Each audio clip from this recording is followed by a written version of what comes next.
crisis, the Lagos factor.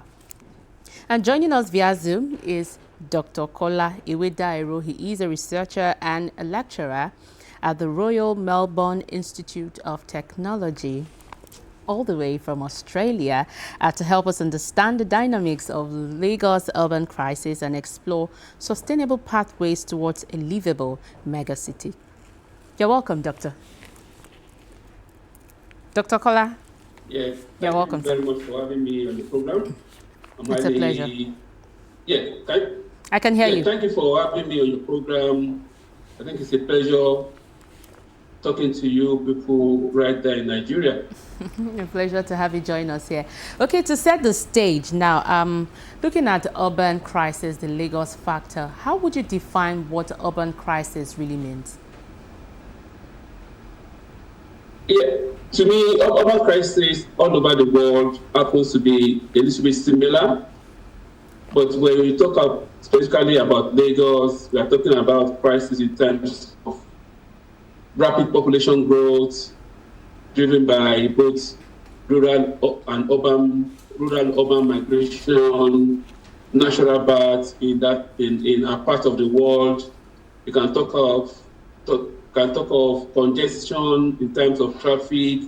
You can talk of urban decay, and you can talk about traffic as well as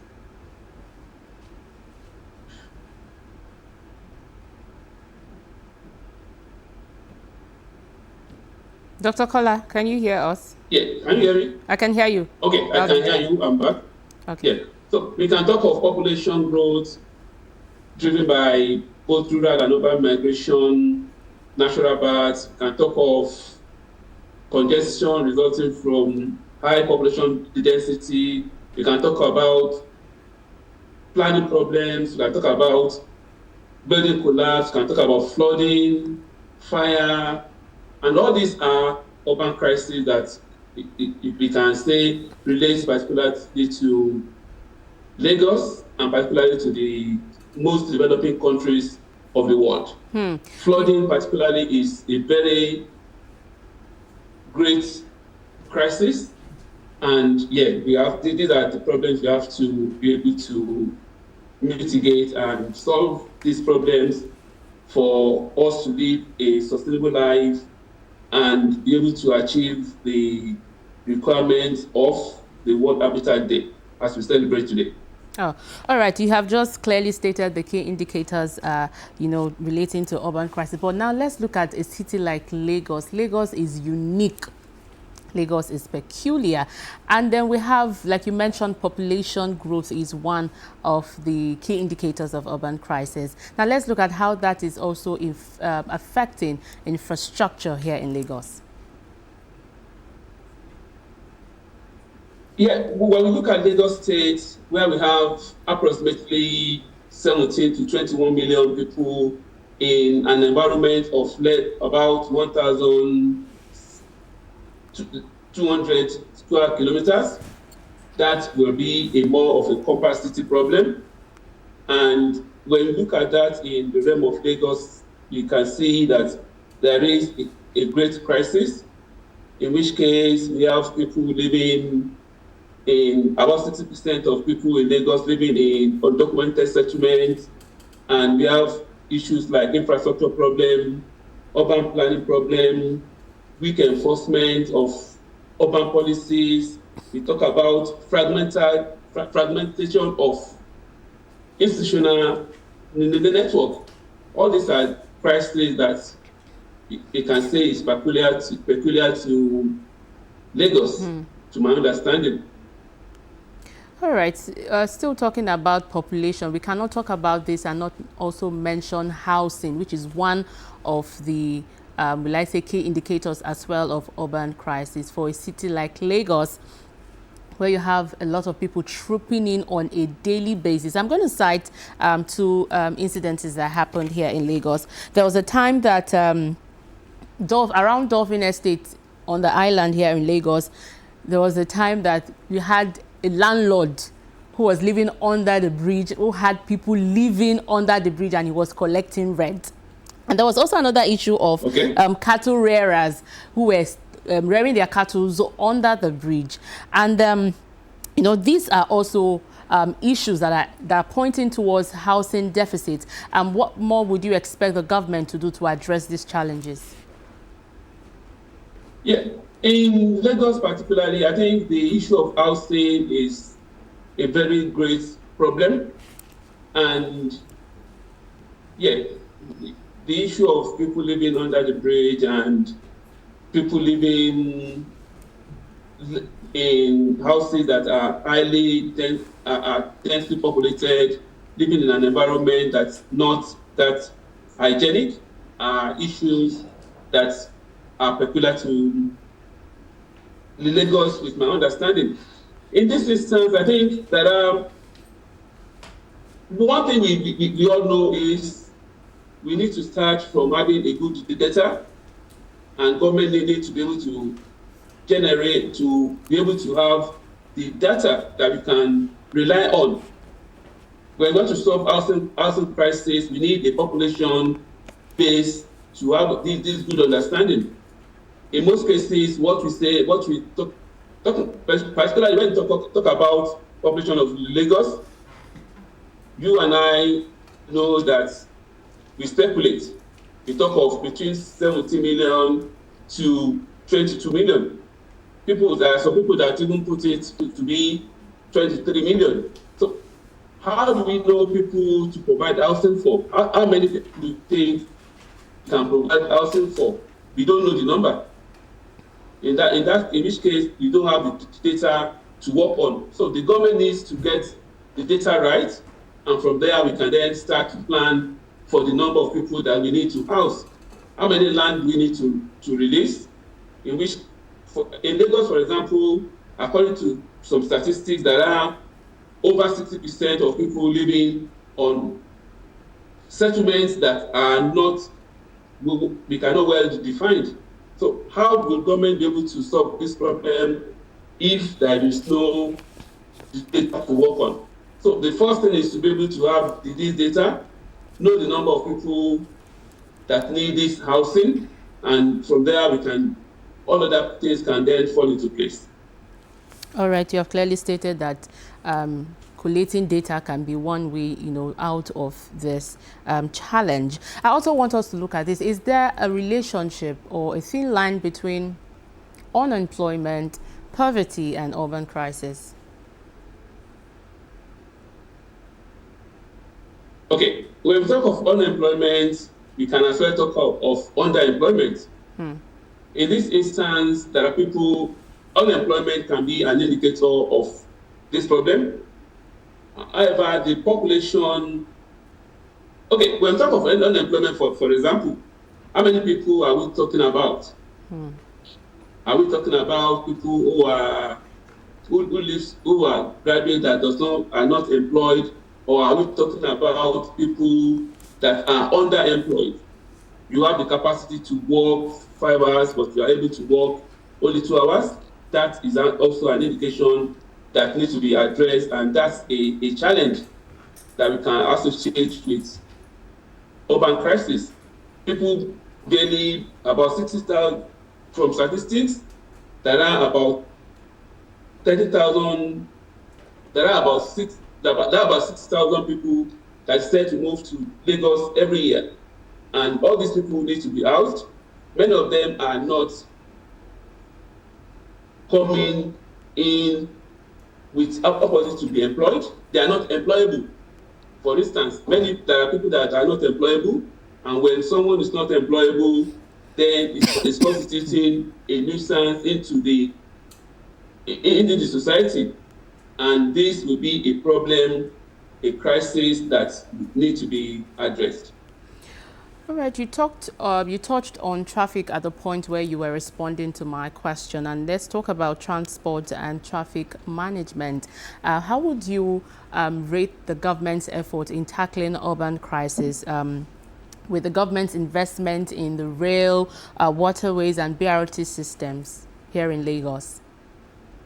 Yeah, that has been a good step in the right direction.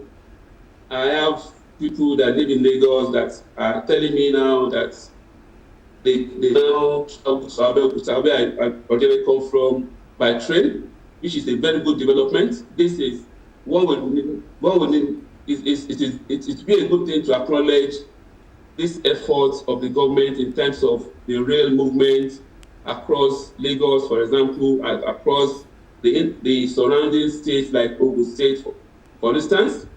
This, I would say, is a good step in the right direction. And the different lines, when they are completed, I think the traffic problem in Lagos will be reduced drastically. All right.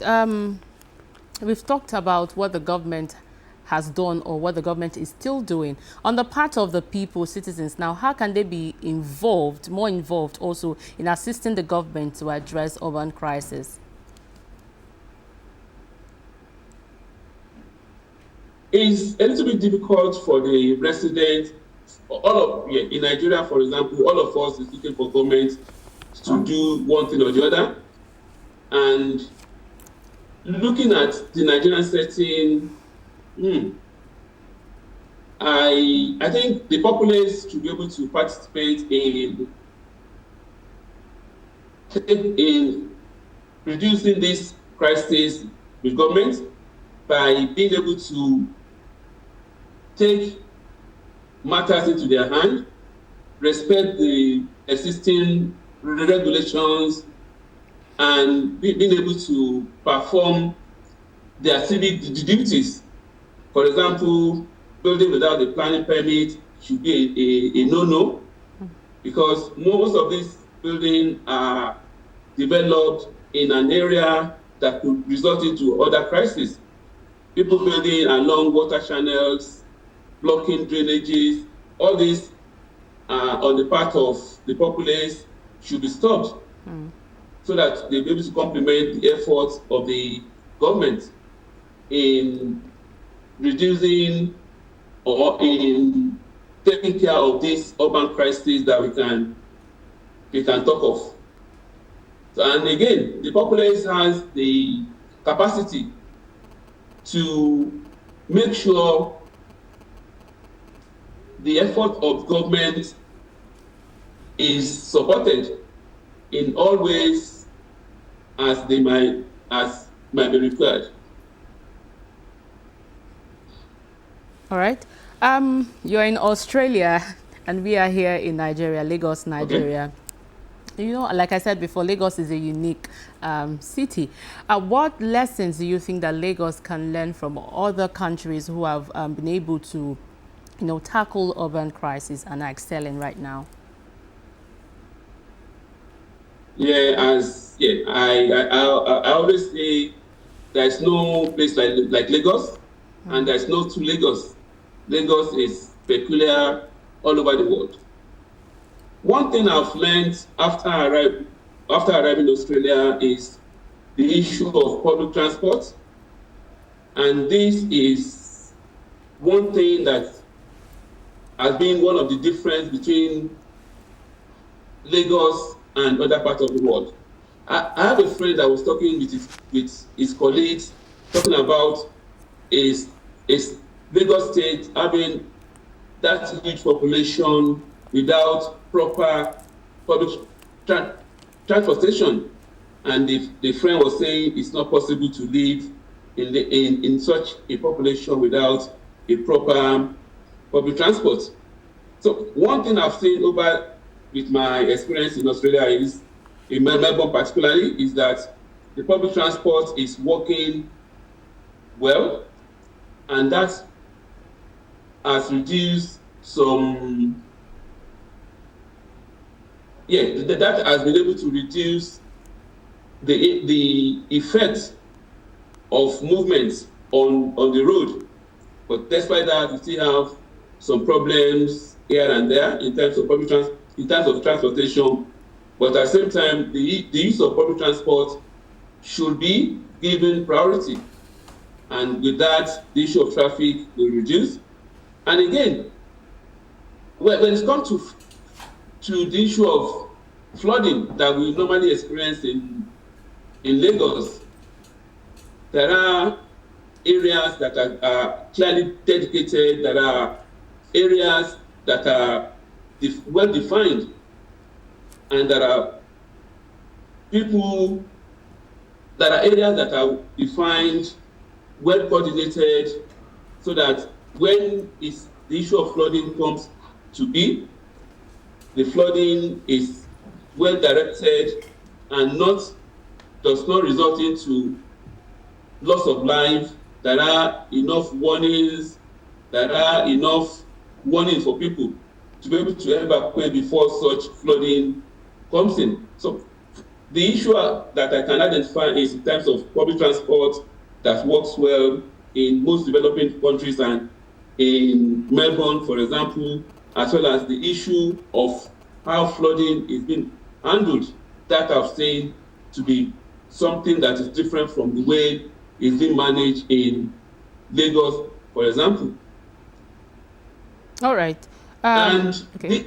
the other issue is about the compactness of Lagos compared to Melbourne. Melbourne is a little bit more sparsely populated. It's spread across about 9,000 square kilometers, and that is an issue that is different from that of Lagos. Lagos is well compact.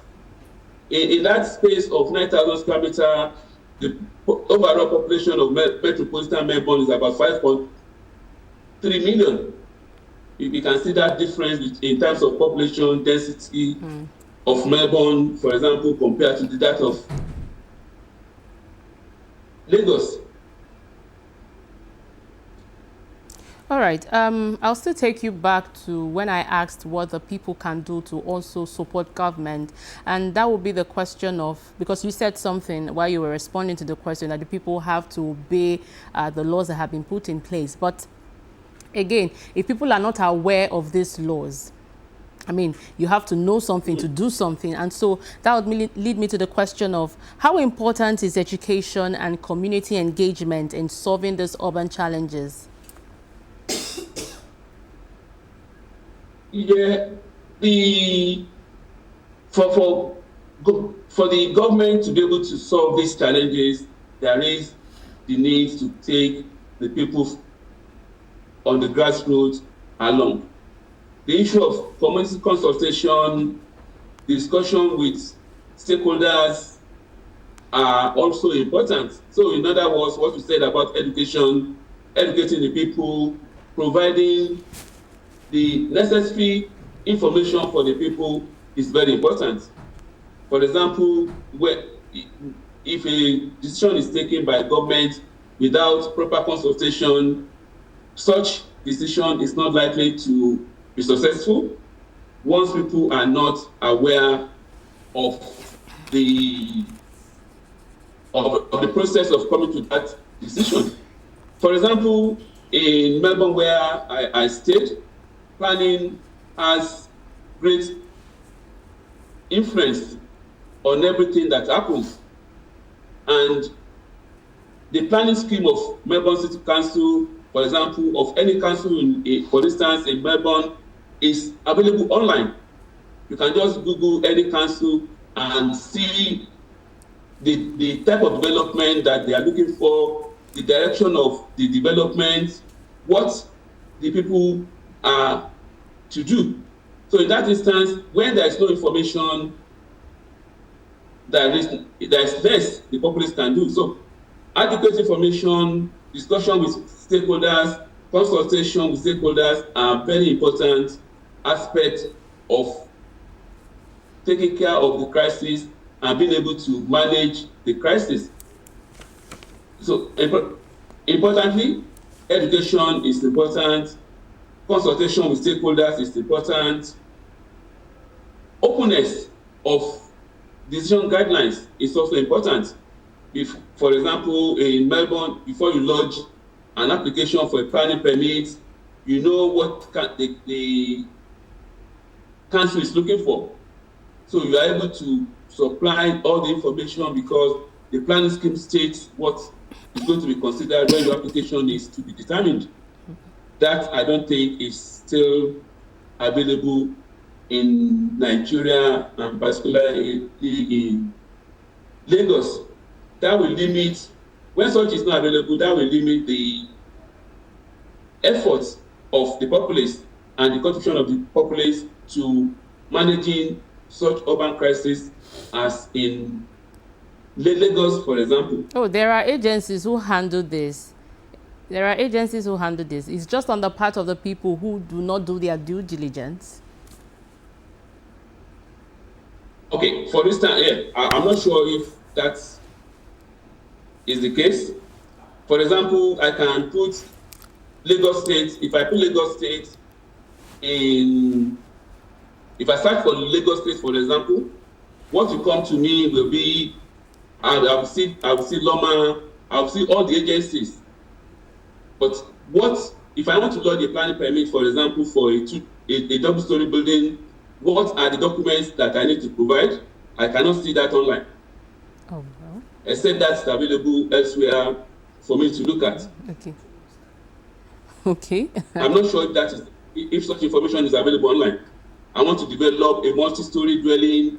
What are the things I need to provide? I don't think I can see that online. And in that instance, people are not well educated to know what is required of them. Okay, maybe the government needs to embrace technology, use of technologies, and put this information online. But there are agencies who are saddled with the responsibility of, helping citizens with this information.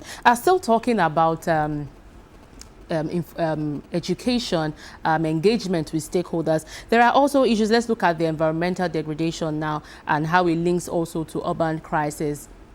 There are people who perpetrate this act of illegal dredging, land reclamation without taking the necessary, without taking approval, the necessary approval before engaging in this. And the government has always been engaging these stakeholders who are in this industry, but then you still have people perpetrating this. What would you advise the government to do to ensure that these issues are nipped in the bud? And also on the part of those who are perpetrating this act, what would you have to say to them? Okay, yeah.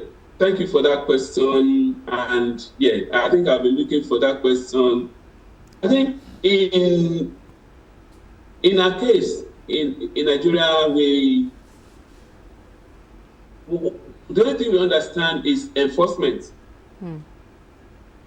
In most cases, many people think they can do anything just as they like, and they always look for someone who is up there, maybe to contravene the requirements, and or they be looking for someone to back them in anything they do, because there is weak enforcement policies.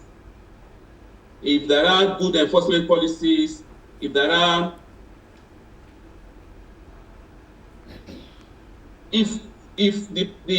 regulation that we have can be fully enforced, I think everybody will be fall in line. But we have a weak enforcement policies. We have policies that cannot be enforced. For people that do such dredging or that do such a landfill, many of them, if there is an enforcement notice served on them, many of them will know one person that knows one person, and before you know it, the issue might not be addressed, and people look for precedents. Once there is a precedence, people want to follow such precedents. So what I will recommend is that we have an enforcement policy that will not leave anyone that perform illegal activities to go away with it, to be able to go away with it. Otherwise, everybody will look for precedents, and before you know it, such activity will continue. So, proper enforcement of the legislation, if it's available, will be able to curb such activities. That would be my recommendation to the government. All right. So a final question for this conversation. If you were to envision Lagos 10 years from now, what would be a sustainable Lagos? What would you expect to see? I'll be expecting to see an appropriate public transportation that works. I'll be looking forward to a reduction in the, okay, there will not be a reduction, but at least the population of Lagos will need to be well managed. Otherwise, before we know it, Lagos is becoming, it's already a mega city according to the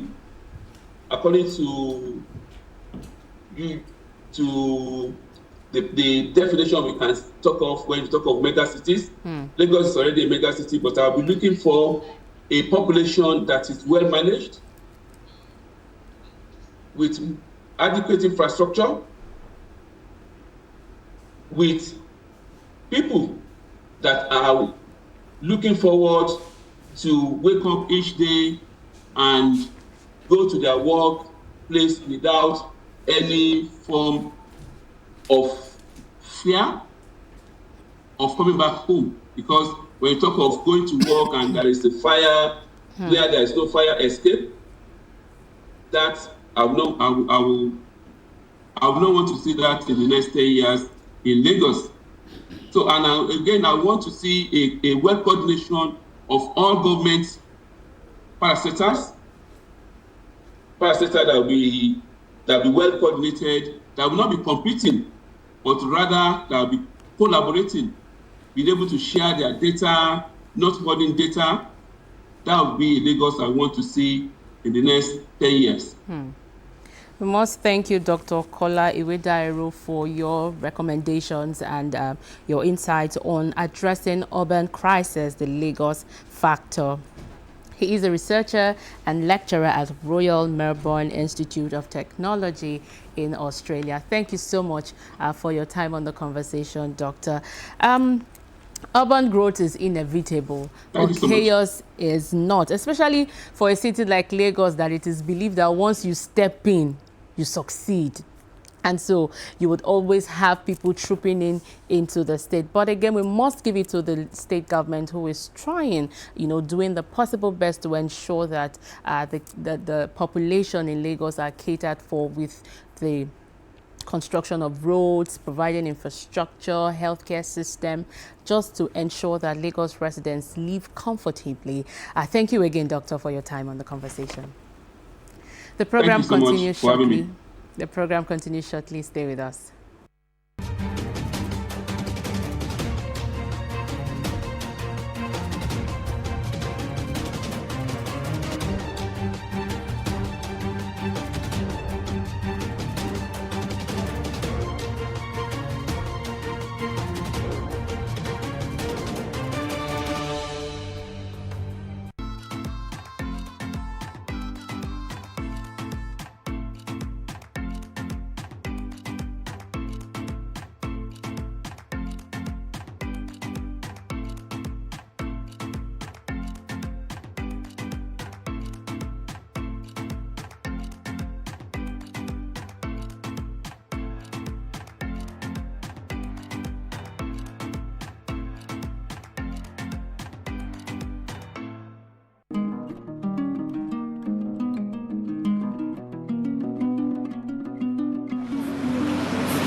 Let the conversation continue.